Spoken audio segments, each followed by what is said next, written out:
I think I really like the way that Jordan Peterson articulates it, but I think he misses the forest for the trees. How so? In that he sees Jesus as an archetype. And I don't think actually even Jesus gives you the opportunity to see him as the archetype. Because I have this love-hate relationship with all of Peterson's stuff, because he seems to get so much right where he walks up to the line, but he doesn't want to cross over. And is the crossover, you think, connected to a life in academia? Or No. What do you think it is? I wonder, and I'd love to talk to him about this, like how do you remedy this issue that, because he seems to think that the concept of Jesus as an example is more important than the actual flesh and blood first century itinerant Jewish preacher who was crucified and rose from the dead physically, which is the claim of the Gospels and the rest of the New Testament. That's an example for us to look on and live by. But I actually think that Jesus condemns moralism. And ultimately what I see Peterson doing is looking at Jesus as a moral example. And if Jesus is nothing but a moral example, then you can save yourself and you don't actually need a savior. And so I think actually Jesus would have critiqued that, because Jesus was very against moralism.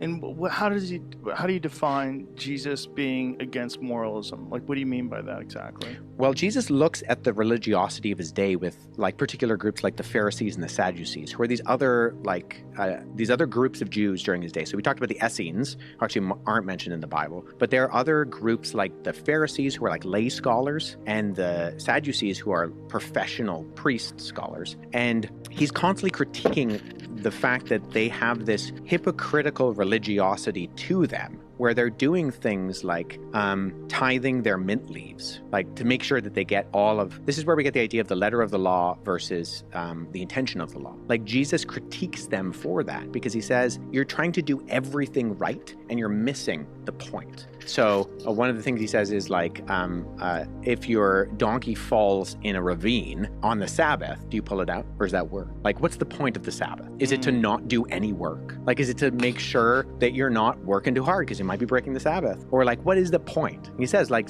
the Sabbath was made for man, not man for the Sabbath. And that there's this intention. This is the whole Sermon on the Mount, Matthew chapter 5, is he keeps saying, you have heard it said, but I say, and he refers to the Mosaic law. And it looks like he's critiquing the Mosaic law, but he's not actually. He's getting back to the intention of the law. So when he says, you have heard it said, do not commit murder, but I say to you, anybody who harbors a hate for their brother in their heart has already committed murder. And what he's getting to is like, what's the intention? What's the meaning of the law that God gives to you? Because the law is like a mirror. It shows you how dirty you are. But his critique is, he's like, you guys are trying to clean yourself with a mirror. That's stupid. It's just if anything, it's going to make you more messy. Like, get in the shower. The law is not what cleans you. The law is what reveals that you're dirty. And so in that sense, I think, if Jesus is a moral example, it actually misses what I think Jesus actually said about what his purpose was, in that you can't do enough to actually live up to the standard that God holds you to. And so if you keep striving, you're actually going to wear yourself out and be exhausted. Like atheist. I didn't say you did, Joe.